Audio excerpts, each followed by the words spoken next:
ಕಥಾಮೃತ ಸಾರ ಗುರುಗಳ ಕರುಣದಿಂದ ಪನಿತು ಪೇಳುವೆ ಪರಮ ಭಗವದ್ಭಕ್ತರಿದನಾದರದಿ ಕೇಳುವುದು.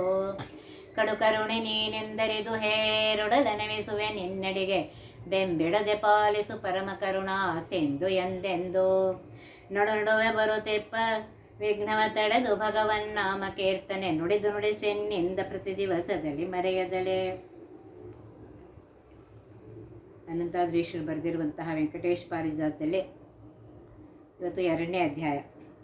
ಸ್ವಾತ್ಮಾನಾಪಿ ವರಾಹೇಣ ದತ್ತವಾತಸ್ಥಲೋ ಅಚ್ಯುತಃ ಮಾಯಾವಿ ಬಕುಲಾಲಾಭ ಸಂತುಷ್ಟೋ ಅವ್ಯಾದ್ ವೆಂಕಟೇಶ್ವರಃ. ಒಂದು ದಿನ ವೆಂಕಟಪತಿಯು ತ್ವರದಿಂದ ಅರುಣೋದಯಲೆತ್ತನು. ಮುಂದಕೌಷಧವನು ತರಬೇಕೆಂದು ತೆರಳಿದನು. ಅಂದಿಗಲ್ಲೇ ಭೂವರಾಹನು ಬಂದು ಗರ್ಜನೆ ಮಾಡುತ್ತೆದರಿ. ಮುಂದಕಲ್ಲೇ ಅಡಗಿದನು ಭಯದಿಂದ ವೆಂಕಟನು. ಚಂದದಲ್ಲಿ ಅಡಗಿರುವ ದೇವನ ಬಂದು ಪಿಡಿದನು ಭೂವರಾಹ. ಮಂದ ಜನರನೆ ಮೋಹಿಸುತ್ತ ಹೀಗೆಂದ ವೆಂಕಟಗೆ, ಇಂದು ನೀನ್ಯಾರೆಳು ನರಾಧಮ ಬಂದ ಕಾರಣವೇನು? ಮುಂದೆ ಹೋಗುವೆಯಲ್ಲಿ ನೀಯನ್ನ ಮುಂದೆ ನುಡಿಬೇಗ. ಒಂದು ದಿವಸ ವೆಂಕಟೇಶ್ ದೇವರು ಬೆಳಗ್ಗೆ ಅರುಣೋದಯಲ್ಲಿ ಎದ್ದಿದ್ದಾರಂತೆ. ಇನ್ನು ಔಷಧವನ್ನು ತರಬೇಕು ಅಂತ ಹೇಳಿ ಬಂದಿದ್ದಾರೆ. ಅಷ್ಟರಲ್ಲಿ ಭೂವರಾಹ ದೇವರು ಎದುರಿಗೆ ಗರ್ಜನೆ ಮಾಡ್ತಾ ಬಂದಿದ್ದಾರಂತೆ. ಆಗ ಭಯದಿಂದ ವೆಂಕಟೇಶ ದೇವರು ಅಲ್ಲೇ ಅಡಗಿಕೊಂಡು ಕೂತಿದ್ದಾರೆ. ಇದೆಲ್ಲ ನಾಟಕ. ಆ ಅಡಗಿರುವಂತಹ ದೇವರನ್ನು, ಚಂದದಲ್ಲಿ ಅಡಗಿರುವ ದೇವನ ಬಂದು ಪಿಡಿದನು ಭೂವರ. ಮಂದ ಜನರನ್ನೇ ಮೋಹಿಸುತ್ತ ಹೀಗೆಂದ ವೆಂಕಟಗೆ, ಇಂದು ನೀನ್ಯಾರೆಳು ನರಾಧಮ ಬಂದ ಕಾರಣವೇನು? ಮುಂದೆ ಹೋಗುವೆಯಲ್ಲಿ ನೀಯನ್ನ ಮುಂದೆ ನುಡಿಬೇಗ. ಆ ಅಡಿಗೆ ಕೂತ್ಕೊಂಡಿರುವಂತಹ ವೆಂಕಟೇಶ್ ದೇವರನ್ನು ಭೂವರಾಹ ದೇವರು ಹಿಡಿದಿದ್ದಾರೆ. ಅದಕ್ಕೆ ಹೇಳ್ತಾರೆ, ಮುಂದೆ ಜನರನ್ನೇ ಮೋಹಿಸುತ್ತಾ. ಅವರಿಬ್ಬರು ಒಂದೇ, ವರಾಹ ದೇವರು ಒಂದೇ, ವೆಂಕಟೇಶ್ ದೇವರು ಒಂದೇ, ಪರಮಾತ್ಮನ ಅವತಾರವೇ ಅದು. ಆದರೆ ಮಂದ ಜನರಿಗೆ ಗೊತ್ತಾಗದೇ ಇರುವಂತೆ ಅವರಿಗೆ ಮೋಹಿಸುತ್ತಾ ವೆಂಕಟೇಶ್ ದೇವ್ರಿಗೆ ಕೇಳ್ತಾರೆ, ನೀ ಯಾರಪ್ಪ, ಇಲ್ಯಾಕೆ ಬಂದಿದೆ ಮನುಷ್ಯ ಅಂತ ಕೇಳ್ತಾರೆ. ಇಲ್ಯಾಕೆ ಬಂದಿದೆ ಹೇಳು, ಮುಂದೆ ಇಲ್ಲಿಂದ ಎಲ್ಲಿ ಹೊರಡೋನಿದ್ದೆ, ನನ್ನ ಮುಂದೆ ಬೇಗ ಹೇಳೆಲ್ಲ. ಮಾತ ಕೇಳು ತಲಿ ಪರಿಯು ಬಹು ಸೋತು ಮಾತಾಡಿದನು ವೆಂಕಟ. ಮಾತಿಗೆ ಉಸುರುಗೆರೆಯುತ ಆತುರನ ಪರಿಯೋ, ಕೂತು ಪೇಳಿದ ನಾಗ ತನ್ನ ಪುರಾತನದ ಕಥೆಯಲ್ಲವಾದ. ಈ ತಲೆಯ ಔಷಧಕ್ಕೆ ಬಂದೆನು ನೀ ತಿಳಿಯೋ ಎಂದ. ವರಾಹ ದೇವರ ಮಾತನ್ನ ಕೇಳಿ ವೆಂಕಟೇಶ್ ದೇವರು ಏನೋ ಬಹಳ ತ್ರಾಸಾದವ್ರ ಹಂಗೆ, ಮಾತಾಡ್ಲಿಕ್ಕೆ ಬರದೇ ಇರೋ ಹಂಗೆ ಸೂತು ಮೆತ್ತಗೆ ಮಾತಾಡ್ತಾ ಇದ್ದಾನೆ. ಪ್ರತಿಯೊಂದು ಮಾತಿಗೂ ಉಸಿರು ತೆಗೆದುಕೊಳ್ತಾ ಇದ್ದಾನೆ. ಉಸಿರು ಗರಗುತ್ತಾ ಅಂತ ಹೇಳ್ತಾ ಇದ್ದಾರೆ. ಕೂತು ಹೇಳ್ತಾ ಇದ್ದಾನಂತೆ, ಇಲ್ಲಿವರೆಗೆ ಏನೇನಾಯಿತು ಅದೆಲ್ಲ ಕಥೆಯನ್ನು ಅವನಿಗೆ ಹೇಳಿ, ಈ ತಲೆಯ ಔಷಧಕ್ಕೋಸ್ಕರ ಇಲ್ಲಿ ಬಂದಿದ್ದೇನಪ್ಪ ಅಂತ ಹೇಳ್ತಾ ಇದ್ದಾನೆ. ಅಪ್ಪಿಕೊಂಡಿ ಮಾತಿಗವನ ಮುಪ್ಪಿನವತ ಕ್ರೋಢ ರೂಪಿ, ತಪ್ಪದಲೆ ಕಣ್ಣೀರು ಸುರಿಸುತ್ತಲಿಪ್ಪ ದುಃಖದಲೆ. ಅಪ್ಪಿಕೊಂಡಿಹ ಭೂವರಾಹನು ಅಪ್ಪ ವೆಂಕಟರಾಯರಿಪ್ಪ, ಒಪ್ಪಿ ತೋರಿದ ರಾಗ ಹಾಲಿಗೆ ಹೆಪ್ಪು ಕೊಟ್ಟಂತೆ. ಅವನ ಮಾತನ್ನು ಕೇಳಿ ವರಾಹ ದೇವರು ಅಪ್ಕೋತಾರಂತೆ ವೆಂಕಟೇಶ್ ದೇವರನ್ನು. ಮೊದಲನೇ ಅವತಾರವಾದ್ದರಿಂದ ಮುಪ್ಪಿನವ ಅಂತ ಹೇಳ್ತಾ ಇದ್ದಾರೆ. ವರಾಹ ದೇವರು ವಯಸ್ಸಿನಲ್ಲಿ ದೊಡ್ಡವರಾಗಿದ್ದಾರೆ, ವೆಂಕಟೇಶ್ ದೇವರು ಸಣ್ಣವರಾಗಿದ್ದಾರೆ. ಅವರಿಗೆ ವಯಸ್ಸು ಇತ್ಯಾದಿಗಳಿಲ್ಲ. ಇಲ್ಲಿ ಆ ರೀತಿ ನಾಟಕ ಮಾಡ್ತಾ ಇದ್ದಾರೆ. ಅದಕ್ಕೆ ಹೇಳಿದ್ರು ಮುಪ್ಪಿನವ ಕ್ರೋಢ ರೂಪಿಯು. ಬಂದು ಭೂವರಾಹ ದೇವರು ವೆಂಕಟೇಶ ದೇವ್ರನ್ನ ಅಪ್ಕೋತಾರಂತೆ. ಒಬ್ರಿಗೊಬ್ರು ಅಪ್ಕೊಂಡು ಅದು ಹೇಗಿತ್ತು ಅಂತಂದರೆ ಹಾಲಿಗೆ ಹೆಪ್ಪು ಕೊಟ್ಟಂತೆ ಇತ್ತಂತೆ. ತಮ್ಮೊಳಗೆ ತಾವಿಬ್ಬರು ತಮ್ಮ ಸುಖ ದುಃಖಗಳ ಪೇಳು ಸುಮ್ಮನಾಗದೆ ಮತ್ತೆ ನುಡಿದರು ರಮ್ಯ ವಚನಗಳ. ನಮ್ಮ ನಿಮ್ಮ ಭೇಟಿ ಇದು ಸಂಭ್ರಮ ಇಬ್ಬರಿಗಾಯಿತೈ ಬಹು ಸಮ್ಮತಾನ ಅನಂತಾದ್ರಿ ಎಂಬುವ ರಮ್ಯಗಿರಿಯಲ್ಲಿ. ಇಬ್ಬರು ಚೆನ್ನಾಗಿ ಮಾತಾಡ್ತಾ ಇದ್ದಾರಂತೆ, ಒಬ್ರಿಗೊಬ್ರು ತಮ್ಮದೆಲ್ಲ ಸುಖ ದುಃಖಗಳನ್ನ ಒಬ್ರಿಗೊಬ್ರು ಹೇಳ್ತಾ ಇದ್ದಾರಂತೆ. ಮತ್ತು ಒಳ್ಳೆ ರಮ್ಯ ನುಡಿಗಳು ಅಂತ ಹೇಳ್ತಾರೆ, ರಮ್ಯ ವಚನಗಳು ಅಂತ ಹೇಳ್ತಾರೆ. ಮತ್ತು ಹೇಳ್ತಾರೆ, ನಮ್ಮಿಬ್ಬರು ಭೇಟಿಯಾಗಿದ್ದು ಭಾಳ ಚೆನ್ನಾಗಾಯಿತು, ಅನಂತಾದ್ರಿಯಲ್ಲಿ ನಾವು ಭೇಟಿಯಾಗಿದ್ದು ಬಹಳ ಸಂತೋಷವಾಯಿತು ಅಂತ ಹೇಳ್ತಾ ಇದ್ದಾರೆ. ಮುಂದ ವೆಂಕಟೇಶ ಹೀಗೆಂದು ಮಾತಾಡಿದನು, ನಂದೊಂದು ಮಾತಿರುವುದು ಕೇಳು ಶ್ರೀಧರಣಿಕಾಂತ. ಇಂದು ನಮ್ಮಿಬ್ಬರೊಳಗೆ ಒಂದು ಮಾತು ಉಳಿಯಲಿಲ್ಲ, ನಿಂದೊಂದು ಮಾತು ಕೇಳು ಶ್ರೀ ಲಕ್ಷ್ಮೀಕಾಂತ. ಕಲಿಯುಗ ಹೋಗುವ ತನಕ ಚಲಿಸದೆ ನಿಂತಲ್ಲೇ ಇರುವೆ, ಸ್ಥಳವೊಂದಿಷ್ಟು ಕೊಡು ಎನಗೆ ಶ್ರೀಧರಣಿಕಾಂತ. ಸ್ಥಳದ ಸುದ್ದಿ ಒಂದು ಬಿಟ್ಟು ಉಳಿದ ಮಾತನಾಡು ನೀನು, ತಿಳಿದುವುದು ನಿನ್ನ ಬುದ್ಧಿ ಶ್ರೀ ಲಕ್ಷ್ಮೀಕಾಂತ. ಇಬ್ಬರು ಎಲ್ಲ ಸ್ವಲ್ಪ ಹೊತ್ತು ಕೂತು ಆಮೇಲೆ ಹೇಳ್ತಾರಂತೆ, ವೆಂಕಟೇಶ ದೇವರು ಹೇಳ್ತಾರಂತೆ, ಧರಣಿಕಾಂತ ಧರಣಿಪತಿ ಆಗಿರುವಂತಹ ವರಹದೇವರೇ, ನನ್ನೊಂದು ಮಾತಿದೆ ಅಂತ ಹೇಳ್ತಾರೆ. ಇನ್ನೇನು ನಮ್ಮಲ್ಲಿ ಮಾತೇ ಉಳಿದಿಲ್ಲಲ್ಲ, ಇಬ್ಬರು ಬೇಕಾಷ್ಟು ಮಾತಾಡಿದ್ದೀವಿ, ಹೋಗಲಿ ನಿಂದೇನು ಮಾತಿದೆ ಹೇಳು ಅಂತಾರೆ. ಆಗ ವೆಂಕಟೇಶ ದೇವರು ಹೇಳ್ತಾರೆ, ಕಲಿಯುಗ ಇರುವ ತನಕ ನಾನು ಇಲ್ಲೇ ಇರ್ತೇನೆ, ಭೂಮಿಯಲ್ಲೇ ಇರ್ತೇನೆ, ಆದ್ದರಿಂದ ನನಗೊಂದು ಸ್ವಲ್ಪ ಸ್ಥಳ ಕೊಡು ಅಂತ ಹೇಳ್ತಾನೆ. ಆಗ ವರಹದೇವರು ಹೇಳ್ತಾನಂತೆ, ಸ್ಥಳದ ಸುದ್ದಿ ಬಿಟ್ಟು ಬೇರೆ ಏನಾದರೂ ಮಾತಾಡು, ನಿನ್ನ ಬುದ್ಧಿ ನನಗೆಲ್ಲ ಗೊತ್ತಿದೆ ಅಂತ. ಆಗ ಪರಮಾತ್ಮ ಹೇಳ್ತಾನಂತೆ, ಎನ್ನ ಬುದ್ಧಿ ತೆಗೆದಿರು ಅನ್ಯರಿಗೆ ಹೇಳದಿರು, ನಿನ್ನವನಾಗಿರವೆ ಕೇಳೋ ಶ್ರೀಧರಣಿಕಾಂತ. ನನ್ನವನಾದರೆ ಒಳ್ಳೆತು, ನಿನ್ನಿಂದ ಫಲವೇನು, ಎನಗೆ ಹೊನ್ನು ಎಷ್ಟು ಕೊಡುವೆ ಪೇಳು ಶ್ರೀ ಲಕ್ಷ್ಮೀಕಾಂತ. ಆವಾಗ ವೆಂಕಟೇಶ ಹೇಳ್ತಾರಂತೆ, ಇವೆಲ್ಲ ಮಾತಾಡಿಕ್ಕೆ ಹೋಗಬೇಡ, ಇನ್ನೊಬ್ರಿಗೆ ಹೇಳಿಕ್ಕೂ ಹೋಗಬೇಡ ನನ್ನ ಬಗ್ಗೆ, ನಾನು ನಿನ್ನವನಪ್ಪ ವರಹದೇವರೇ ಅಂತ ಹೇಳಿದಾಗ, ಸರಿ ನನ್ನವನಾದರೆ ಒಳ್ಳೆಯದು, ನಿನಗೆ ಸ್ಥಳ ಕೊಟ್ಟರೆ ನನಗೇನು ಫಲ ಕೊಡ್ತೀವಿ, ಬಂಗಾರ ಎಷ್ಟು ಕೊಡ್ತೀವಿ, ದುಡ್ಡು ಎಷ್ಟು ಕೊಡ್ತೀವಿ ಹೇಳು ಅಂತ ಹೇಳ್ತಾರೆ. ಎಷ್ಟು ಚೆನ್ನಾಗಿ ನಾಟಕ ಆಡ್ತಾ ಇದ್ದಾರೆ ಪರಮಾತ್ಮರೇ. ಕೊಡುವೆ ನಾ ನಿನಗೇನು, ಇನ್ನು ಬಡವನ ಮಡದಿಯ ಕಳೆದು ಅಡವಿ ಪಾಲಾಗಿದ್ವರಿಯ ಶ್ರೀಧರಣಿಕಾಂತ. ಬಡವನೇನಾದರೆ ಏನು, ಬಡವರಲ್ಲ ನಿನ್ನ ಭಕ್ತರು, ಮುಡುಪು ತಂದ ಮೇಲೆ ಕೊಡುವಿನಿ ಲಕ್ಷ್ಮೀಕಾಂತ. ಅವು ಏನು ಕೊಡ್ಲಪ್ಪ, ನಿಮಗೆಲ್ಲ ಗೊತ್ತಿದೆ, ನಾನು ಬಡವ ಇದ್ದೇನೆ, ಹೆಂಡ್ತಿನ ಕಳ್ಕೊಂಡು ಬಂದೀನಿ, ಅಡವಿ ಒಳಗಿದ್ದೀನಿ ಅಂತ ಹೇಳಿದಾಗ, ನೀ ಬಡವ ಇರ್ಬೋದಪ್ಪ, ನಿನ್ನ ಭಕ್ತರು ಬಡವರಲ್ಲ, ಅವ್ರ ಭಕ್ತರು ಬಂದು ಮುಡುಪು ತಂದಿಡ್ತಾರೆ, ಆ ಮುಡುಪು ನನಗೆ ಕೊಡು ಅಂತ ಹೇಳ್ತಾರೆ. ಅದು ಒಂದು ಬಿಟ್ಟು ಹೇಳು ಮುಂದೆ ಪದ್ಮಾವತಿಯ ಕೂಡಿಕೊಂಡು ಮದುವೆ ಸಾಲ ಮುಟ್ಟಿಸುವೆನು ಶ್ರೀಧರಣಿಕಾಂತ. ಮದುವೆ ಸಾಲವನ್ನು ಕೊಟ್ಟು ಮುದದಿಂದ ಋಣಮುಕ್ತನಾಗಿ ಅದರ ಮೇಲೆ ಕೊಟ್ಟಿಯೇನೋ ಶ್ರೀ ಲಕ್ಷ್ಮೀಕಾಂತ. ಆಗ ವರಹದೇವರು ಹೇಳ್ತಾರಂತೆ, ಮೊದಲು ವೆಂಕಟೇಶ ದೇವರು ಹೇಳ್ತಾರೆ, ಅದೊಂದು ಬಿಟ್ಟು ಕೇಳಪ್ಪ, ದುಡ್ಡು ಕೇಳಲಿಕ್ಕೆ ಹೋಗಬೇಡ, ಮುಂದೆ ನಾ ಪದ್ಮಾವತಿಯ ಮದುವೆ ಮಾಡ್ಕೋಬೇಕು, ಮದುವೆ ಮಾಡಿಕೊಂಡು ಸಾಲ ಮಾಡಿರ್ತೀನಿ, ಮದುವೆಗೋಸ್ಕರ ಸಾಲ ಮಾಡಿರ್ತೀನಿ, ಆ ಸಾಲ ಎಲ್ಲ ಮುಟ್ಟಿಸ್ಬೇಕಪ್ಪ ಅಂತ ಹೇಳ್ತಾರೆ. ಆಗ ವರಹದೇವರು ಅಂತಾರೆ, ಸಾಲ ಮುಟ್ಟಿದ ಮೇಲೆ, ಋಣಮುಕ್ತನಾದ ಮೇಲೆ ಹಾಗಾದರೂ ಕೊಡ್ತೀಯನಪ್ಪ ನನ್ನ ದುಡ್ಡು ಅಂತ ಕೇಳ್ತಾನೆ. ಋಣಮುಕ್ತನಾದ ಮೇಲೆ ಕ್ಷಣ ಮಾತ್ರ ಇಲ್ಲಿರುವನಲ್ಲ, ಒಣಮಾತೇನು ಸ್ಥಳ ಪೇಳೆನೆಗೆ ಶ್ರೀಧರಣಿಕಾಂತ. ಗುಣಗಳು ನಿನ್ನಲ್ಲೇ ಎಲ್ಲ, ಹಣವು ಕೊಡಲಾಗದು ಮತ್ತೆ ಒಣ ಸ್ನೇಹಕ್ಕೆ ಸ್ಥಳ ಬಂದೀತೆ ಶ್ರೀ ಲಕ್ಷ್ಮೀಕಾಂತ.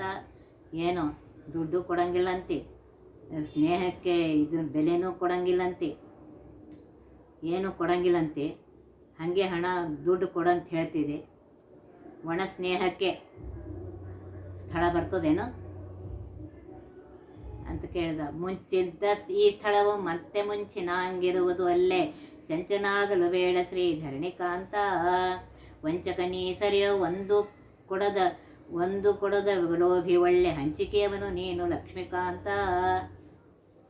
ಅವರು ಟೆಸ್ಟ್ ಹೇಳ್ತಾರೆ, ಏನು ಚಿಂತೆ ಮಾಡಬೇಡ, ನಿನ್ನ ಸ್ಥಳ ಮೊದಲಿನ ಹೇಗಿದೆ ಹಾಗೇ ಇರುತ್ತೆ, ಇದಾಗಬೇಡ, ಚಿಂತೆ ಮಾಡಕ್ಕೆ ಹೋಗಬೇಡ, ಚಂಚಲ ಆಗಬೇಡ. ಆಗ ವರಹದೇವ ಹೇಳ್ತಾರೆ, ಮಹಾ ವಂಚಕ ಇದ್ದೀನಿ ನೀನು, ಒಂದು ಪೈಸೆ ಕೊಡದೇ ಇರುವಂಥ ಲೋಭಿ ಇದ್ದೀನಿ ನೀನು, ಮೇಲೆ ಮತ್ತೆ ಒಳ್ಳೆ ಹಂಚಿಕೆಯವನಿದ್ದೀನಿ ನೀನು ಅಂತ ಹೇಳಿದಾಗ, ನಿನ್ನೊಳು ವಂಚನೆ ಇಲ್ಲ, ನಿನ್ನ ಹಿರಿಯತನ ಕಡೆಗೆ ಚೆನ್ನಾಗಿ ನಡೆಸುವೆನು ಶ್ರೀಧರಣಿಕಾಂತ. ಹಿರಿಯತನವೇನು ಚೆನ್ನಾಗಿ ನಡೆಸುವುದೇನು ಎನ್ನ ಮುಂದೆ ಪೇಳು ನೀ ಲಕ್ಷ್ಮೀಕಾಂತ.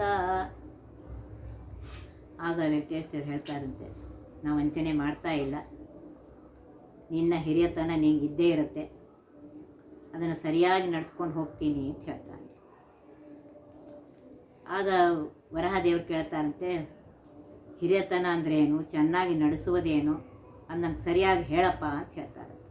ನಿನ್ನ ದರ್ಶನವು ಮುಂಚೆ ನಿನ್ನ ತೀರ್ಥದಲ್ಲೇ ಸ್ನಾನ, ನಿನ್ನ ಅಭಿಷೇಕವು ಮುಂಚೆ ಶ್ರೀಧರಣಿಕಾಂತ. ನಿನ್ನ ಮಾತು ಗೆಲ್ಲಿಸುವೆಯೋ ಧನ್ಯ ನೀ ಧರೆಯೊಳಗೆ, ನಿನ್ನಂತೆ ಆಗಲಿ ಹೋಗೋ ಲಕ್ಷ್ಮೀಕಾಂತ, ಶ್ರೀ ಲಕ್ಷ್ಮೀಕಾಂತ. ಆಗ ವೆಂಕಟೇಶ್ವರ ಹೇಳ್ತಾರಂತೆ, ನಿನ್ನ ದರ್ಶನ ಮೊದಲು, ನಿನ್ನ ತೀರ್ಥದಲ್ಲೇ ಮೊದಲು ಸ್ನಾನ, ನಿನಗೆ ಮೊದಲು ಅಭಿಷೇಕ,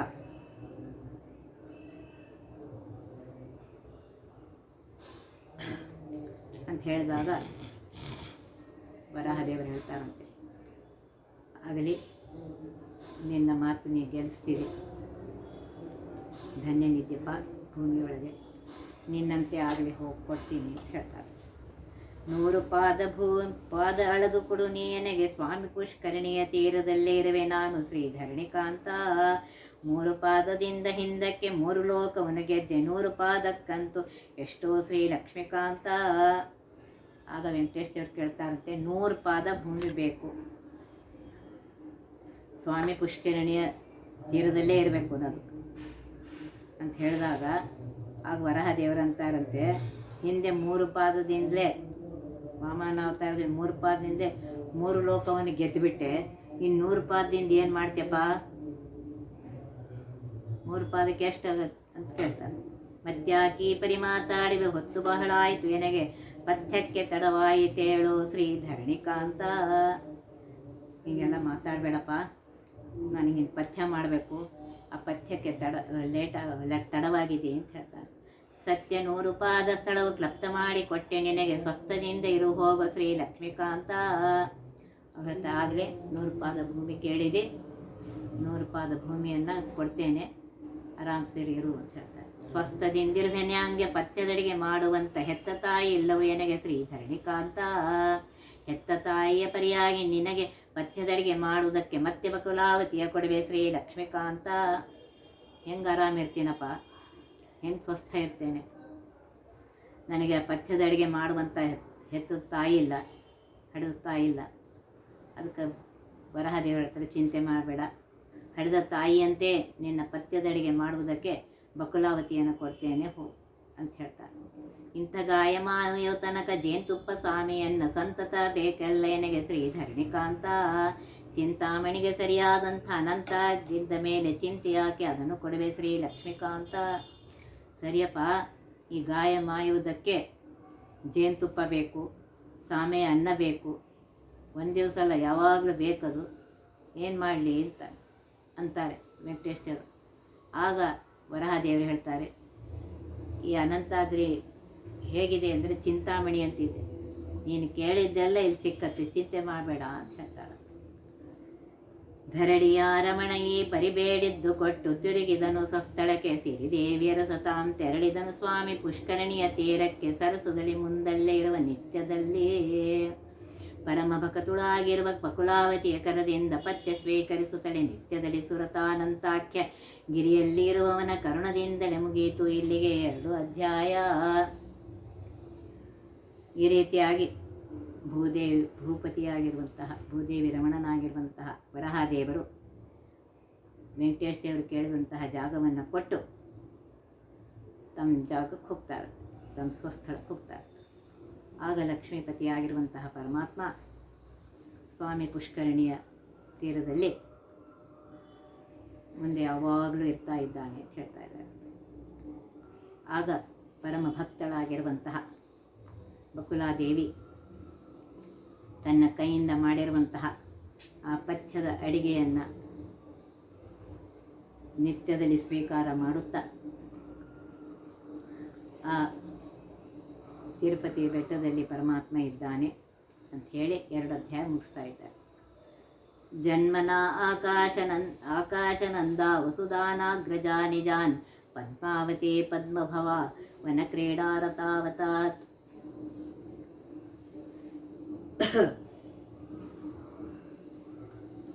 ಆಕಾಶನಂದ, ಜನ್ಮನ ಆಕಾಶನಂದ ವಸುದಾನಾಗ್ರಜ ನಿಜ ಪದ್ಮಾವತಿ ಪದ್ಮಭವ ವನಕ್ರೀಡಾರತಾವತ್. ಇದು ಪದ್ಮಾವತಿಯ ಬಗ್ಗೆ ಹೇಳ್ತಾ ಇದ್ದಾರೆ. ಆಕಾಶರಾಜನ ಮಗಳಾಗಿರುವಂತಹ ಪದ್ಮಾವತಿ, ಅವಳಿಗೆ ಅಣ್ಣ ವಸುದಾನ ಅಂತ ಹೇಳಿ.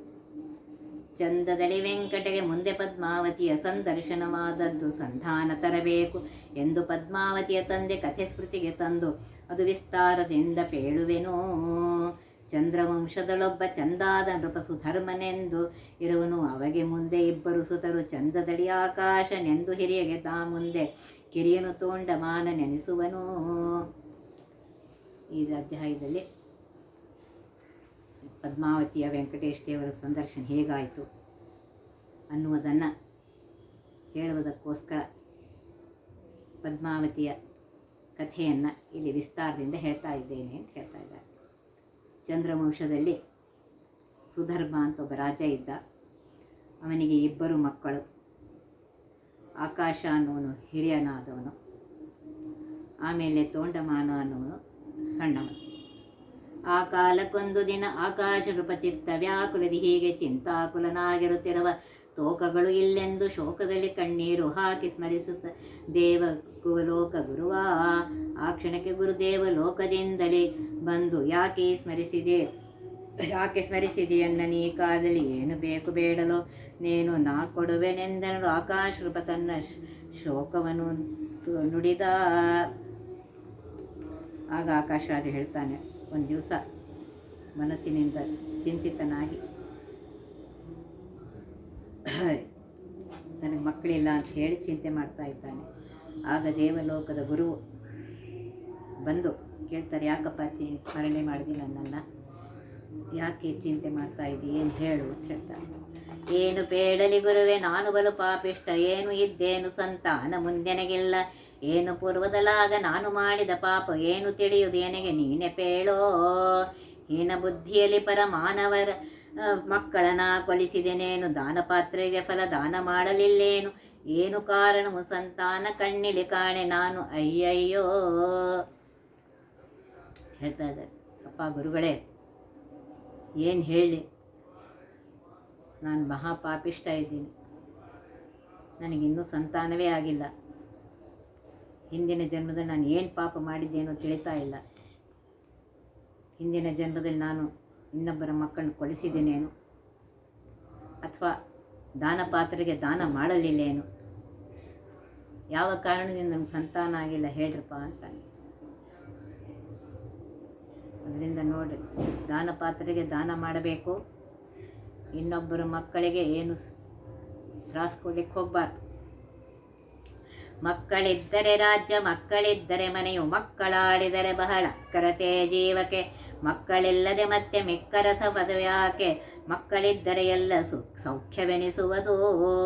ಮಕ್ಕಳಿಂದಲೇ ಹಬ್ಬ ಹುಣ್ಣಿಮೆಯು ಉಲ್ಲಾಸ, ಮಕ್ಕಳಿಂದಲೇ ಮುಂಜಿ ಮದುವೆಯ ಕಾರ್ಯ, ಮಕ್ಕಳಿಗೆ ಸರಿಯ ಮಾಣಿಕ್ಯ ಧರೆಯೊಳಗಿಲ್ಲ, ಮಕ್ಕಳಿಂದಲೇ ಯಹೋ ಮಕ್ಕಳಿಂದಲೇ ಪರವು, ಮಕ್ಕಳೆಲ್ಲೆಣ್ಣ ಭಾಗ್ಯಕ್ಕೆ ಅಯ್ಯಯ್ಯೋ ಹೇಳ್ತಾರೆ. ಮಕ್ಕಳಿದ್ದರೆ ರಾಜ್ಯ ಸಂಪತ್ತು ಯಾವಾಗ ಅದರ ಅನುಭವ ಸಂತೋಷ ಆಗುತ್ತೆ, ಮಕ್ಕಳಿದ್ದರೆ. ಮನೆಯಲ್ಲೇ ಮಕ್ಕಳು ಆಡಿದರೆ ಸಂತೋಷ ಆಗುತ್ತೆ, ಇದ್ದರೆ ಬೇಕು ಅಂತ ಬಿದ್ದಿರುತ್ತದೆ. ಮಕ್ಕಳ ಅಕ್ಕರತೆ ಜೀವಕ್ಕೆ, ಮಕ್ಕಳಿಗೆ ಪ್ರೀತಿ ಮಾಡುವುದೇ, ಆ ಮಕ್ಕಳಿಂದ ನಾವು ಪ್ರೀತಿ ಮಾಡಿಸ್ಕೊಳ್ಳೋದೇ ಆ ಜೀವಕ್ಕೆ ಸಂತೋಷ ತಂದುಕೊಡುತ್ತೆ. ಮಕ್ಕಳಿಲ್ಲದೆ ಇರುವಂತಹ ಪದವಿಗಳೇನು ಮಾಡಲಿಕ್ಕೆ ತಗೊಂಡು, ಮಕ್ಕಳಿದ್ದರೆ ಸಂತೋಷ, ಮಕ್ಕಳಿದ್ದರೆ ಸುಖ ಅಂತ ಹೇಳಿ ಹೇಳ್ತಾ ಇದ್ದಾರೆ. ಅಂತ ಹೇಳ್ತಾರೆ. ಮನೆಯಲ್ಲಿ ಹಬ್ಬ ಹುಣ್ಣಿಮೆ ಆಗಬೇಕಾದ್ರೆ, ಉಲ್ಲಾಸ ಬರಬೇಕಾಗಿದ್ದರೆ ಮಕ್ಕಳಿರ್ಬೇಕು. ಆಗ ಮನೆಯಲ್ಲಿ ಹಬ್ಬ ಹುಣ್ಣಿಮೆಗೆ ಉಲ್ಲಾಸ ಬರುತ್ತೆ, ಸಂತೋಷ ಉಂಟಾಗುತ್ತೆ. ಮಕ್ಕಳಿದ್ದರೆ ಮುಂಜಿ, ಮದುವೆ ಕಾರ್ಯ ಇತ್ಯಾದಿ ಎಲ್ಲ ಕಾರ್ಯಗಳಾಗ್ತವೆ. ಮಕ್ಕಳಿದ್ದರೆ ಹುಣ್ಣಿಮೆ ಎಲ್ಲ ಹಬ್ಬಗಳಾಗುತ್ತೆ. ಮಕ್ಕಳಿದ್ದರೆ ಉಲ್ಲಾಸ, ಮಕ್ಕಳಿಂದಲೇ ಉಲ್ಲಾಸ ಸಿಗುತ್ತೆ. ಮುಂಜಿ, ಮದುವೆ ಕಾರ್ಯ ಇವೆಲ್ಲ ಮಕ್ಕಳಿದ್ದರೆ ಅವೆಲ್ಲ ಆಗುತ್ತೆ. ಮಕ್ಕಳಿಗೆ ಸರಿಯ ಮಾಣಿಕ್ಯ ಧರೆಯೊಳಗಿಲ್ಲ ಅಂತ ಹೇಳ್ತಾ ಇದ್ದಾರೆ. ಮಕ್ಕಳಿಗಿಂತ ದೊಡ್ಡ ಮಾಣಿಕ್ಯ ಈ ಪ್ರಪಂಚದಲ್ಲಿ ಮತ್ಯಾವುದೂ ಇಲ್ಲ. ಮಕ್ಕಳಿಂದಲೇ ಇಹವು, ಮಕ್ಕಳಿಂದಲೇ ಪರವು. ಇಹದಲ್ಲಿಯೂ ಸುಖ ಮಕ್ಕಳಿಂದಲೇ, ಪರದಲ್ಲಿಯೂ ಸುಖ ಮಕ್ಕಳಿಂದಲೇ. ಅಂಥ ಮಕ್ಕಳು ನನಗಿಲ್ಲಲ್ಲ ಅಂತ ಹೇಳಿ ಅಳ್ತಾನ. ಮಕ್ಕಳ ಮೋರೆಯ ಯವೆ ಇಕ್ಕದಲೆ ನೋಡಿಲ್ಲ, ಮಕ್ಕಳಾಡಿದ ಮಾತು ನಕ್ಕು ಕೇಳಿಲ್ಲನ. ಮಕ್ಕಳಿಂದಲೇ ಕೂಡಿ ಅಕ್ಕರದಿ ಉಣಲಿಲ್ಲ, ಮಕ್ಕಳನ್ನು ಎತ್ತಿ ಮುದ್ದಿಕ್ಕಿದವನಲ್ಲ. ಮಕ್ಕಳಿಲ್ಲದ ಮನುಜ ಲೆಕ್ಕದಾವದರೊಳಗೆ, ಬೆಕ್ಕು ಮೊದಲಾದಂಥ ಮಿಕ್ಕ ಪ್ರಾಣಿಗಳಿಗೆಲ್ಲ ಮಕ್ಕಳಾಡಿದ ಬಹಳ ಚಕ್ಕಂದವನು ನೋಡಿ ಸಖ್ಯ ಪಡುತ್ಯಹವಯ್ಯ. ಧಿಕ್ಕರಿಸು ಎನ್ನ ಜನ್ಮ ಅದಕ್ಕಿಂತ ವ್ಯರ್ಥ ಹೇಳ್ತಾ ಇದ್ದಾರೆ. ಮಕ್ಕಳ ಮುಖವನ್ನ ಒಂದು ಕ್ಷಣವೂ ಬಿಡದೆ ನೋಡ್ತಾ ಇರಬೇಕು. ಅದು ಇಲ್ಲ ನನಗೆ ಆ ಭಾಗ್ಯ. ಮಕ್ಕಳು ಮುದ್ದು ಮುದ್ದಾಗಿ ಮಾತಾಡ್ತವೆ, ಅದನ್ನು ಕೇಳಿ ಸಂತೋಷ ಪಡಬೇಕು, ಅದೂ ಇಲ್ಲ ನನಗೆ. ಮಕ್ಕಳಿಂದಲೇ ಸುಖ. ಆ ಮಕ್ಕಳಿಗೆ ಸಂತೋಷದಿಂದ ಊಟ ಮಾಡಿಸುವುದು, ಅವಳಿಗೆ ಮುದ್ದಿಕ್ಕುವುದು, ಅವಳ ಜೊತೆಗೆ ಆಟ ಆಡೋದು, ಆ ಭಾಗ್ಯವೂ ನನಗಿಲ್ಲಪ್ಪ ಅಂತ ಹೇಳ್ತಾ ಇದ್ದಾರೆ. ಮಕ್ಕಳಿಲ್ಲ ಜನ್ಮ ಹೇಗೆ ಅಂತಂದರೆ ಅದು ಲೆಕ್ಕಕ್ಕೆ ಇಲ್ಲ ಅಂತ ಹೇಳ್ತಾ ಇದ್ದಾರೆ. ಬೆಕ್ಕು ಮೊದಲಾದಂಥ ಪ್ರಾಣಿಗಳು ಸಹ ತಮ್ಮ ಮರಿಗಳೊಂದಿಗೆ ಆಡಿ ಸಂತೋಷ ಪಡ್ತಾ ಇವೆ. ನನ್ನ ಜನ್ಮ ಅವುಗಳಿಗಿಂತ ವ್ಯರ್ಥವಾಯ್ತಲ್ಲ ಅಂತ ಹೇಳ್ತಾ ಇದ್ದಾರೆ. ಮುನ್ನ ನಮ್ಮೊಳಗಾರು ಉಣ್ಣದಲೆ ಈ ಬದುಕು ಮಣ್ಣು ಪಾಲಾಗುವುದು ಘನ್ನ ಈ ಚಿಂತೆಯಲ್ಲಿ. ಬಣ್ಣಗೆಟ್ಟೆನು ನಾನು ಕಣ್ಣಿಗಿಲ್ಲವು ನಿದ್ರೆ, ಸುಣ್ಣದಂತಲೆ ಕುಡಿದು ಸುಣ್ಣಾದೆ ನಯ್ಯ. ಇನ್ನೇನು ಗತಿಯನಿಗೆ ಚೆನ್ನಾಗಿ ಉಭಯ ಕುಲವನ್ನು ತಾರಿಸುವಂತ ಹೆಣ್ಣು ಮೊದಲಾಗಿಲ್ಲ. ಪುಣ್ಯಹೀನನು ನಾನು ಅಣ್ಣ ತಮ್ಮರ ಒಳಗೆ, ಪುಣ್ಯವಿಲ್ಲೊಬ್ಬನಲ್ಲಿ ಪುಣ್ಯ ಗುರುವೇ ಹೇಳ್ತಾ ಇದ್ದಾರೆ. ಈ ಬದುಕು ನಮ್ಮದು ವ್ಯರ್ಥ ಆಗತ್ತೆ. ಆ ಚಿಂತೆಯಿಂದ ನಾನು ನಿದ್ರೆ ಇಲ್ಲದೆ ಸೊರಗಿ ಹೋಗಿದ್ದೆ. ಉಭಯ ಕುಲವನ್ನು ಉದ್ಧಾರ ಮಾಡುವಂಥ ಹೆಣ್ಣು ಮಕ್ಕಳು ನನಗಿಲ್ಲ. ಅಣ್ಣ ತಮ್ಮರಲ್ಲೇ ಇಬ್ಬರಿಗೂ ಮಕ್ಕಳಿಲ್ಲ. ಹೆಂಗೆ ಮಾಡಬೇಕು ಗುರುಗಳೇ, ಉದ್ಧಾರ ಮಾಡ್ರಿ ಅಂತ ಹೇಳಿ ಕೇಳ್ಕೊತಾ ಇದ್ದಾರೆ. ಇಂಥ ಮಾತಿಗೆ ಜೀವ ಹೀಗೆಂದು ನುಡಿದನು, ಚಿಂತೆ ಮಾಡಬೇಡ ಭೂಕಾಂತ ಎಂದನು. ಪುತ್ರ ಕಾಮೇಷ್ಟಿ ಮಾಡು ಭಕ್ತಿಯಲ್ಲಿ ಪುತ್ರನಾಗುನು, ನಿಮಗೆ ಸತ್ಯ ತಿಳಿನಿ. ಗುರುವಿನ ಮಾತು ಕೇಳಿ ಪರಮಹರ್ಷದಿಂದಲೇ ಅರಸ ಬ್ರಾಹ್ಮಣರನ್ನೆಲ್ಲ ಕರೆಸಿದಾಗಲೇ, ಮುಂದೆ ಯಜ್ಞ ಮಾಡಬೇಕು ಎಂದು ತ್ವರೆಯಲ್ಲಿ ಬಂದು ಭೂಮಿಯನ್ನು ಶೋಧಿಸಿದನು ಚಂದದಿಂದಲೇ. ಗುರುವಿನ ಮಾತನ್ನು ಕೇಳಿ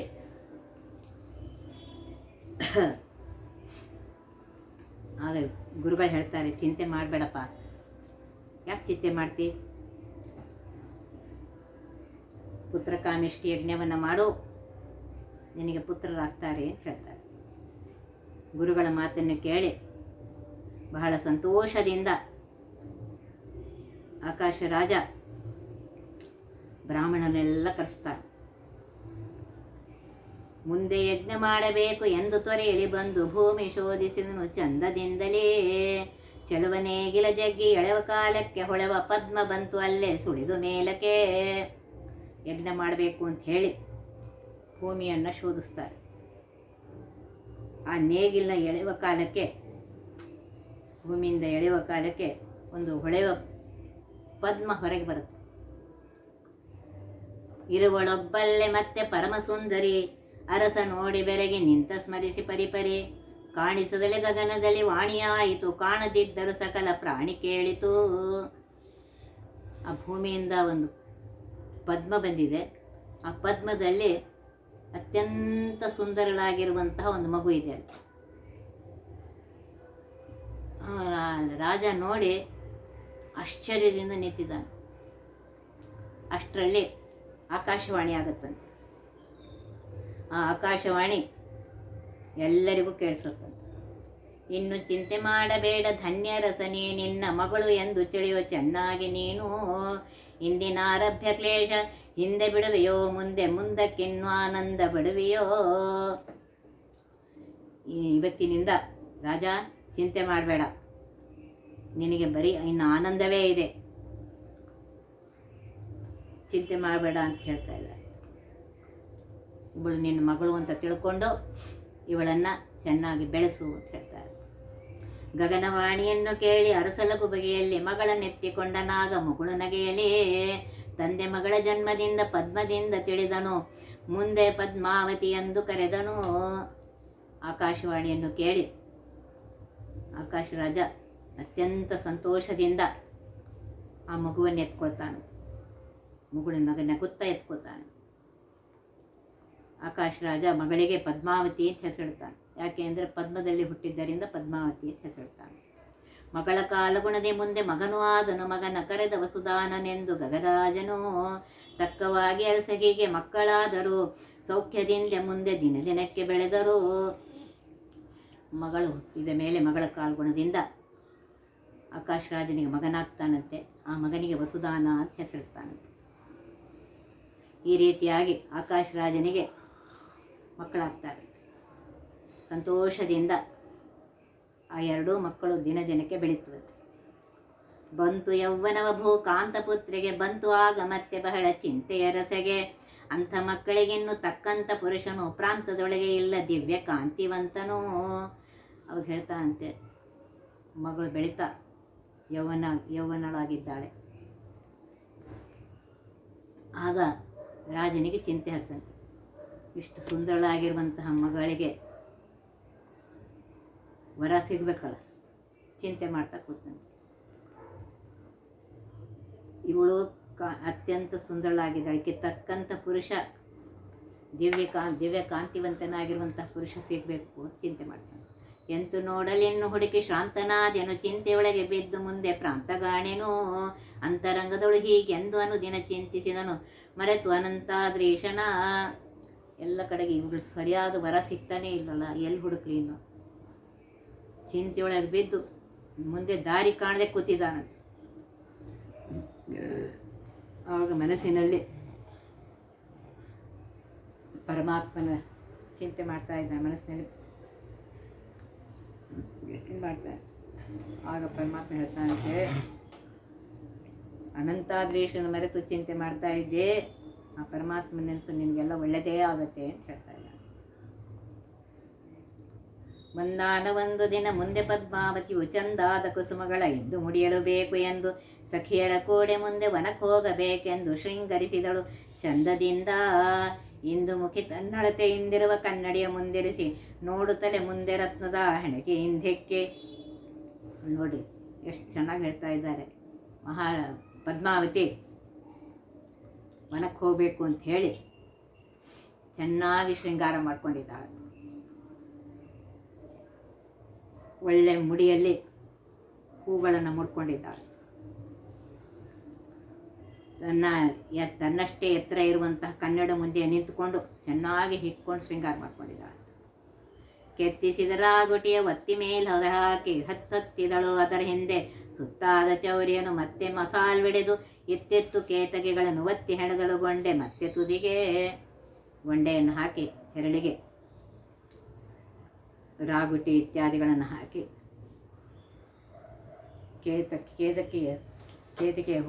ಕೇದಿಗೆಯನ್ನು ಹಾಕಿ ಚೆನ್ನಾಗಿ ಜಡೆಯನ್ನು ಬಾಚಿಕೊಂಡಿದ್ದಾಳೆ. ಅತ್ತೆತ್ತ ನೋಡದಲ್ಲೇ ಅತ್ತಿಂದ ಮುಖ ತೊಳೆದು ಮತ್ತೆ ಮೇಲರಸಿನವ ಅತ್ಯಂತ ತಿಲಕ ಹಚ್ಚಿ ಚಿತ್ರ ಕುಂಕುಮದ ಹಣೆಗೆ ಚಿತ್ತಗೊಟ್ಟು ಹಚ್ಚಿದಳು. ಚಿತ್ತಾರ ಬರದಂತೆ ಮತ್ತ ಗಜಗಮನೆ. ಆ ಕಡೆ ಈ ಕಡೆ ಲಕ್ಷ್ಯ ಕೊಡದೆ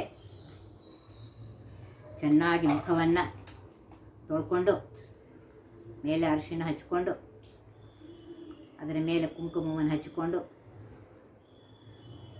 ಕುಂಕುಮ ಹೇಗಿತ್ತು ಅಂದರೆ ಒಳ್ಳೆ ಚಿತ್ರ ಬರದಂತೆ ಇತ್ತು. ಥಳಥಳನೆ ಜಾತಿಯಿಂದ ಹೊಳೆವ ಮುತ್ತಿನ ಭವ್ಯ ಎಳೆಯ ನಿಮ್ಮಡಿ ಮಾಡಿ ನಳಿನಾಕ್ಷಿ ಬೈತಲೆಗೆ ಅಳತೆಯಿಂದ ಹಾಕಿದಳು. ತೊಳಪಿನಲ್ಲಿ ಬೆಳಕೆಳೆದು ಕಟ್ಟಿದಳು ಹಿಂದೆ ಬೆರಳಿಗೆ ಹಾಕಿ ತೊಳೆದ ಮುತ್ತಿನ ಬೊಗಡೆ ಪೊಳೆವ ಮೇಲ್ ಬಾವಲೆಯು ಝಳಝಳಿತವಾಗಿರುವ ಗಿಳಿಗಂಟೆ ಚಳದುಂಬನಿಟ್ಟು ಕರ್ಣದಲ್ಲಿ ಉಳಿದ ದ್ರಾಕ್ಷಾಲತೆಯನ್ನೆಳೆದು ಬಿಗಿದಳು ಮೇಲೆ ಸುಳಿಗುರುಳಿನಲ್ಲೇ. ಎಷ್ಟು ಚೆನ್ನಾಗಿ ಅಲಂಕಾರ ಮಾಡ್ಕೋತಾ ಇದ್ದಾಳೆ ಅನ್ನೋದು ಬರಿತಾ ಇದ್ದಾರೆ ಇದೆ. ಅವಳು ಚೆನ್ನಾಗಿ ಬೈತಲೆಗೆ ಇದು ಹಾಕ್ಕೊಂಡಿದ್ದಾಳಂತೆ. ಭವ್ಯವಾಗಿರುವಂತಹ ಮುತ್ತಿನ ನಿಮ್ಮಡಿಯನ್ನು ಹಾಕ್ಕೊಂಡಿದ್ದಾಳಂತೆ. ಆಮೇಲೆ ಕಿವಿಗೆ ಹಾಕ್ಕೊಂಡಿದ್ದಾಳಂತೆ. ಬುಗುಡೆ ಬಾವುಲಿ ಎಲ್ಲ ಹಾಕ್ಕೊಂಡಿದ್ದಾಳಂತೆ. ಆಮೇಲೆ ದ್ರಾಕ್ಷಾಲತೆಯಂತೆ ಸುಳುಗಳನ್ನೆಲ್ಲ ಹಾಕ್ಕೊಂಡಿದ್ದಾಳೆ. ಇದ್ದ ಮುತ್ತುಗಳೆಲ್ಲ ಗೆದ್ದು ಬಹು ಮೇಲಾಗಿ ಇದ್ದ ಮುತ್ತುಗಳಚ್ಚಿ ತಿದ್ದಿ ಮಾಡಿದ ನತ್ತು ಉದ್ರೇಕದಿಂದಿಡಲು ಮುದ್ದು ಸುರಿಯುತ್ತ ಮುಂಚೆ ಇದ್ದ ಮುಖ ಮತ್ತೆಷ್ಟು ಎದ್ದು ಕಾಣಿಸಿತು. ಪ್ರದ್ಯುಮ್ನ ಚಾಪದಿಂತೆದ್ದೆರಡು ಹುಬ್ಬುಗಳ ಮಧ್ಯ ನೊಸಲಿನ ಮೇಲೆ ಶುದ್ಧ ಕಸ್ತೂರಿಯನ್ನು ತಿದ್ದಿ ತಿಲಕವನೆಟ್ಟು ತಿದ್ದಿದಳು ಕಾಡಿಗೆಯ ಪದ್ಮಲೋಚನೆಗೆ ಪದ್ಮಜಾತೆ. ಆ ಮುತ್ತುಗಳಿಂದ ಕೂಡಿದಂತಹ ನತ್ತನ್ನು ಹಾಕ್ಕೊಂಡಿದ್ದಾಳಂತೆ. ಮೂಗಿನಲ್ಲೇ ಮುದ್ದು ಸುರಿಯುತ್ತಾ ಇರುವಂತಹ ಮುಖ ಅಂತ ಹೇಳ್ತಾರೆ. ಮಹಾಲಕ್ಷ್ಮೀ ದೇವಿಯೇ ಎಷ್ಟು ಮುದ್ದಾಗಿರ್ಬೇಕು ನೋಡ್ರಿ. ಆ ನತ್ತು ಹಾಕಿದಾಕ್ಷಣ ಆ ಮುದ್ದು ಮುಖ ಇನ್ನೂ ಹೆಚ್ಚಾಗಿ ಮುದ್ದು ಕಾಣಿಸ್ತಾ ಇದೆಯಂತೆ. ಆ ಎರಡು ಕಾಮನ ಬಿಲ್ಲಿನಂತೆ ಇರುವಂತಹ ಹುಬ್ಬುಗಳ ಮಧ್ಯದಲ್ಲಿ ಇರುವ ಆ ಮಧ್ಯದಲ್ಲಿ ಕಸ್ತೂರಿ ತಿಲಕವನ್ನು ಇಟ್ಟುಕೊಂಡಿದ್ದಾಳಂತೆ. ಕಣ್ಣಿಗೆ ಕಾಡಿಗೆಯನ್ನು ಹಚ್ಕೊಂಡಿದ್ದಾಳೆ. ಚಂದ್ರಗಾವಿಯನ್ನುಟ್ಟು ಚಂದಾದ ಕುಪ್ಪಸವ ಮುಂದೆ ಬಿಗಿ ಬಿಗಿ ತೊಟ್ಟು ಮುಂದೆಲೆಗೆ ಶೋಭಿಸುವ ಚಂದ್ರ ಸೂರ್ಯನಿಟ್ಟು ಚಂದಾಗಿ ಬೈತಲಿಗೆ ಚಂದಿರವ ಸುರಿದಳು ಚಂದ್ರಮುಖಿಯೂ. ಕಂದರ್ಪ ಬಾಣಗಳ ವೃಂದವನ್ನು ಒಮ್ಮೆಲೆ ಸಂಧಿಸಿದ ಪರಿಗೀರು ಗಂಧವನ್ನು ಕೈಗಚ್ಚಿ ಮುಂದೆ ಕೊರಳಿಗೆ ಒರೆಸಿ ಚಂದ್ರಸರ ಮೊದಲಾದ ಒಂದೊಂದು ಹಾರಗಳ ಮುಂದೆ ಹಾಕಿದಳು. ಒಳ್ಳೆ ಚಂದ್ರಗಾವಿಯ ಸೀರೆಯನ್ನು ಉಟ್ಕೊಂಡಿದ್ದಾಳಂತೆ. ಚಂದಾದ ಕುಪ್ಪಸವನ್ನು ತೊಟ್ಕೊಂಡಿದ್ದಾಳಂತೆ. ಆಮೇಲೆ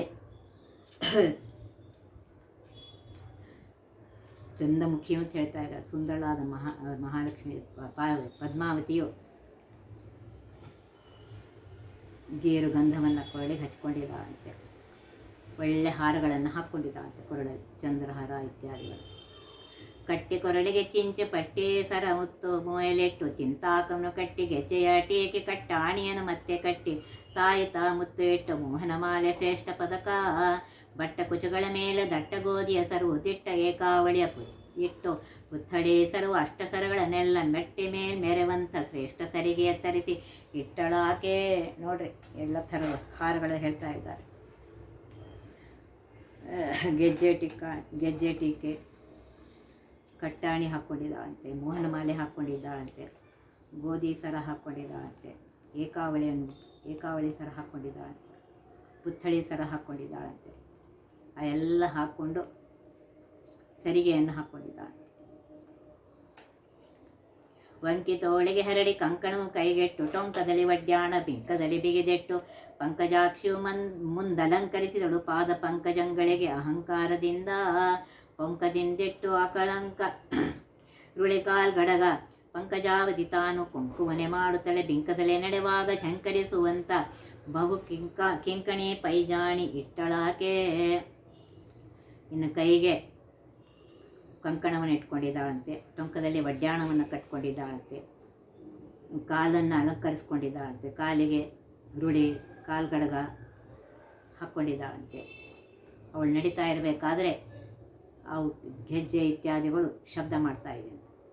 ಕಾಲ್ಬೆರಳಿಗೆ ಮುಂದೆ ಕಾಲುಂಗರಗಳು ಪಿಲ್ಲೆ ಮೊದಲಾದ ಮೆಂಟಕಿಯ ಮೇಲೆ ಮತ್ತಣಿ ಮೆಂಟು ಬಾಲೆ ಇಟ್ಟಳು ಮತ್ತೆ ಸಾಲದಲ್ಲಿ ಅರಗಿಳಿಯ ಶಾಲು ಮುಸುಕೆಕ್ಕೆ ಬಹು ಲೇಸಾದಳಾಕೆ.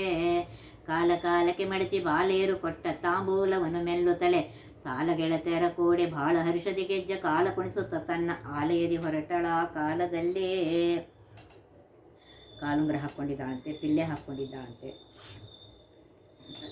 ಇತ್ಯಾದಿಗಳೆಲ್ಲ ಹಾಕ್ಕೊಂಡು ಚೆನ್ನಾಗಿ ಮೇಲೆ ಶಾಲನ್ನು ಹೊತ್ಕೊಂಡಿದ್ದಾಳಂತೆ. ಆಮೇಲೆ ಬಾಲ್ಯರು ಕೊಟ್ಟಂತಹ ತಾಂಬೂಲವನ್ನು ತಿಂತಾ ಇದ್ದಾಳಂತೆ, ಕೂತ್ಕೊಳ್ತಾ ಇದ್ದಾನೆ. ಹರುಷದಿಂದ ಗೆಜ್ಜೆ ಕಾಲನ್ನು ಕುಣಿಸುತ್ತಾ ಹೊರಟಿದ್ದಾಳಂತೆ. ಈ ಪರಿ ಪದ್ಮಾವತಿಯು ಬರುತ್ತಿರಲಾಗ ಗಜಗಮನದಿಂದ ಅವನ ದೇವತೆಯು ಮದನ ಸತಿಯಂತಿಪ್ಪ ತರಣಿ ರೂಪವ ತಾಳೆ ವನ ಮಧ್ಯದಲ್ಲೇ ತಾಂಬೆಸಗೊಂಡಳು. ಯಾರಳೆ ಬಾಲನಿ ಚಾಲ ಚಂದ್ರಲಲಾಟೆ ಕಾಳಾಕವೇಣಿನಿ ಜಾತಿಯರ ಕೂಡಿ ಎಲ್ಲಿಗೆ ಹೋಗುವೆ, ತಂದೆ ತಾಯಿಗಳು ಬಂದು ಬಳಗು ಕಾಂತನ್ಯಾರು ಪೇಳೆಂದು. ಆಗ ಹೇಳ್ತಾ ಇದ್ದಾರೆ, ವನದೇವತೆ ಬರ್ತಾಳಂತೆ, ಒಳ್ಳೆ ರೂಪವನ್ನು ತಾಳಿಕೊಂಡು, ತರುಣಿ ರೂಪವನ್ನು ತಾಳಿಕೊಂಡು ಹೇಳ್ತಾಳಂತೆ, ಒಳ್ಳೆ ಬಾಲ ಸುಂದರಿಯಾಗಿರುವಂತಹ ಪದ್ಮಾವತಿಯೇ, ಬಾಲಿನಿ ಎಲ್ಲಿ ಹೊರಟಿದೆ, ನಿನ್ನ ಗಂಡ ಯಾರು, ತಂದೆ ತಾಯಿಗಳು ಯಾರು, ಬಂಧು ಬಳಗರು ಯಾರು, ನಂಗೆ ಹೇಳು ಅಂತ ಹೇಳ್ತಾರೆ. ಕುಸುಮಗಂಧಿ ಎನ್ನ ಪೇಳು, ಎನ್ನ ಹೆಸರು ಪದ್ಮಾವತಿ ಕೇಳೆ, ಕುಸುಮಕ್ಕೆ ನಾಳೆ ಬಂದೆ ತಿಳಿಯೇ ಮಾತಿನ ರಗಿಣಿಯೇ. ವಸುಧೆಯು ನಮ್ಮ ತಾಯಿ, ವಸುದಾನ ನನ್ನ ತಮ್ಮ, ಅಸಮ ತೋಂಡಮಾನನೆಂಬುವನು ನಮ್ಮ ಕಕ್ಕನು, ಆಕಾಶರಾಜು ನಮ್ಮ ಸಾಕಿದಂಥ ತಂದೆಯು ನಾಲ್ಕೂನವನು ಪೇಳಿದೆ ಸಾರಿ ಹೇಳಿದೆ. ನಾರಾಯಣಪುರವು ನಮ್ಮ ತವರು ಮನೆಯೋದು, ಬೇರೆ ಅತ್ತೆ ಮನೆ ಯಾವುದು ಮುಂದೆ ತಿಳಿಯದು. ಅಂತರಂಗದೊಳಗೆ ಶಾಂತನಂತಾದ್ರೀಶನೆ ಕಾಂತನಾಗಬೇಕೆಂದು ನಾ ಬೇಡಿಕೊಂಬುವೆ. ಆಗ ಹೇಳ್ತಾ ಇದ್ದಾಳೆ, ಇಲ್ಲಿ ವನಕ್ಕೆ ಯಾಕೆ ಬಂದಿದ್ದೀನಿ ಅಂದರೆ ಹೂವು ತೆಗೆದುಕೊಳ್ಳಿಕ್ಕೆ ಬಂದಿದ್ದೇನೆ. ವಸುಧೆ ನಮ್ಮ ತಾಯಿ, ವಸುದಾನ ನನ್ನ ತಮ್ಮ, ತೋಂಡಮಾನ ನನ್ನ ಕಕ್ಕ, ಆಕಾಶರಾಜ ನಮ್ಮ ಸಾಕಿದ ತಂದೆ ಹೇಳಿದೆ. ನಾರಾಯಣಪುರ ನನ್ನ ತವರು ಮನೆ, ಅತ್ತೆ ಮನೆ ಯಾವುದು ನನಗಿನ್ನೂ ಗೊತ್ತಿಲ್ಲ. ಮನಸ್ಸಿನಲ್ಲೇ ಶಾಂತನಾಗಿರುವಂತಹ ಅನಂತಾದ್ರೀಶನನ್ನು ಗಂಡ ಆಗಬೇಕು ಅಂತ ಹೇಳಿ ಬೇಡ್ಕೋತಾ ಇದ್ದೇನೆ ಅಂತ ಹೇಳ್ತಾ ಇದ್ದಾಳೆ. ಈ ಮಾತು ಲಾಲಿಸಿ ನಿಜಾಂತರಂಗದಿಯವಳ ತತ್ವ ತಿಳಿದ ಪಾರಮೋದದೆ ತುಂಬಿ ತುಳಕೆಯಾರ ಮಾರೂಪಣಿಯಮ್ಮನದಲ್ಲೇ ನೆಮಿಸುತ್ತ ಕುಸುಮ ಫಲಗಳೆಂದು ಪಚರಿಸಿದಳು. ಮತ್ತೆ ತಾನ್ ಸಖಿಯರ ಕೂಡೆ ಬೆರೆಸಿ ಚರಿಸುವಳಂತೆ ನಡೆಸಿ ಎಲ್ಲರಿಗೂ ತಿಳಿಯದ ಹಾಂಗಾವರು ಕುಸುಮವನದ ಸೊಬಗ ನೋಡುತ್ತಿರಲು ಕಣ್ಮರಿಯಾಗಿ ದೇವಿಯ ವಿಲಾಸವನ್ನು ನೋಡುತ್ತಿದ್ದಳು. ಈ ರೀತಿಯಾಗಿ ಮಹಾಲಕ್ಷ್ಮೀ ದೇವಿಯ ರೂಪಳಾಗಿರುವಂತಹ ಆ ಪದ್ಮಾವತಿಯನ್ನು ನೋಡಿ ಅವಳಿಗೆ ನಮಸ್ಕಾರ ಮಾಡಿ ಹಣ್ಣು ಹೂಗಳಿಂದ ಅವಳನ್ನು ಉಪಚರಿಸಿ ತಾನು ಸಖಿಯರ ಜೊತೆಗೆ ಹೋಗ್ತಾರೋ ನಟಿಸಿ ಆ ಕುಸುಮ ವನದಲ್ಲಿ ಯಾರಿಗೂ ಗೊತ್ತಾಗದಂತೆ ನಿಂತು ಪದ್ಮಾವತಿಯ ವಿಲಾಸವನ್ನು ನೋಡ್ತಾ ಇದ್ದೀವಿ ಅಂತ ಹೇಳ್ತಾ ಇದ್ದಾರೆ. ಈ ರೀತಿಯಾಗಿ ಹೇಳ್ತಾ ಇದ್ದಾರೆ. ನೋಡ್ರಿ ಎಷ್ಟು ಸುಂದರವಾಗಿ ಆ ಲೀಲೆಯನ್ನು ನಮಗೆ ತೋರಿಸ್ಕೊಡ್ತಾ ಇದ್ದಾರೆ. ಇನ್ನು ಮುಂದಿನದನ್ನು ನಾಳೆ ದಿವಸ ನೋಡೋಣ.